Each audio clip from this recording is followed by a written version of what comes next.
m'a assez frappé aujourd'hui, c'est le problème au niveau de la réception. On a eu du mal à construire le jeu, se démarquer vis-à-vis de l'adversaire.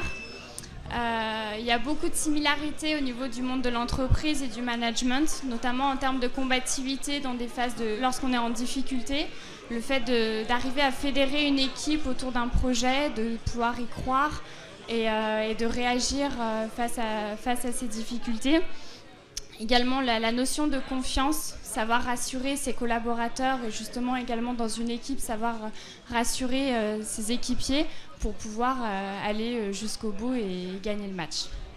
À l'INSA, dans cette école d'ingénieurs où on accueille des sportifs de haut niveau, on essaye de travailler sur ce parallèle qu'il peut y avoir entre le monde du sport de haut niveau et le monde de l'entreprise, puisqu'à un moment, on a même une formation en coaching.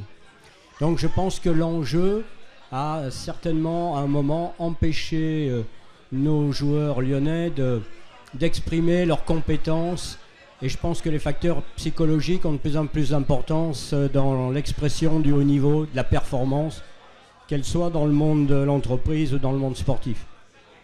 Et je dirais que certainement la réussite passe par un projet collectif partagé qui fédère les individus qui ont eux-mêmes un projet personnel, des motivations. Et c'est cette fédération de ces projets autour d'un projet collectif partagé qui fera qu'on atteindra la performance. Fabrice m'a impressionné parce qu'à un moment donné, il me dit il faut changer le meneur et 30 secondes après, l'entraîneur changeait le meneur, quoi. Donc bravo à l'esprit de l'initiative de Fabrice. Mais c'est cette réactivité permanente qu'au niveau d'entreprise se gère dans le temps, sauf effet de crise. Et là, on est, comme je le disais, très, très dur, très, très rapide, quelquefois violent. Là, il y a cet accompagnement permanent à la finesse des événements tactiques, psychologiques, où il faut prendre constamment des petites décisions. Et vous nous expliquez en détail, Fabrice, les comportements de notre entraîneur et de l'entraîneur adverse. J'ai trouvé ça très très intéressant et vraiment merci beaucoup. Enfin. Moi, ce que je retiens, c'est que effectivement, c'est faire la similitude entre l'entreprise et le sport. Et notamment le métier d'entraîneur qui est pas facile, hein, comme le métier d'entrepreneur.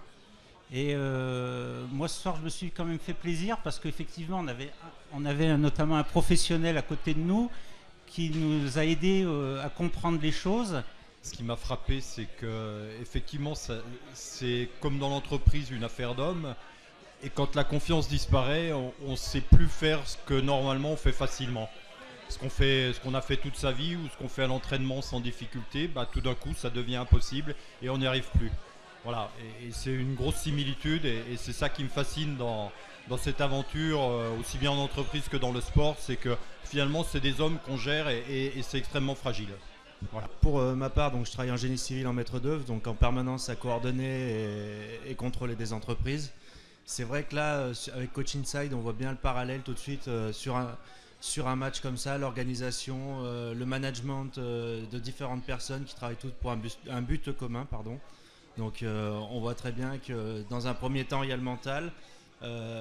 Ce soir, il n'était pas totalement là et ça impacte tout de suite derrière, après la technique et une difficulté à construire des actions qui permettent de gagner.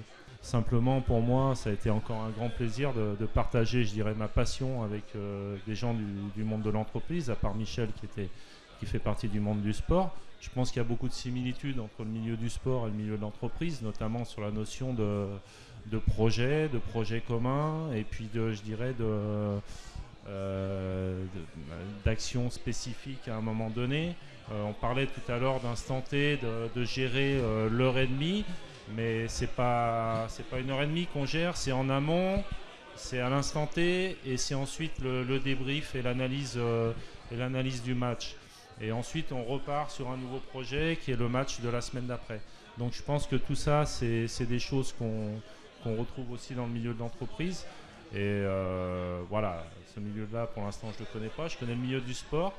Mais en tout état de cause, ça a été pour moi un vrai plaisir, comme la dernière fois contre Toulouse, d'animer un petit peu, on va dire, cette équipe et d'avoir fait passer un petit peu un message et d'avoir fait je dirais, connaître le sport sous cet angle un petit peu du managerat, de l'entraîneur et du coaching.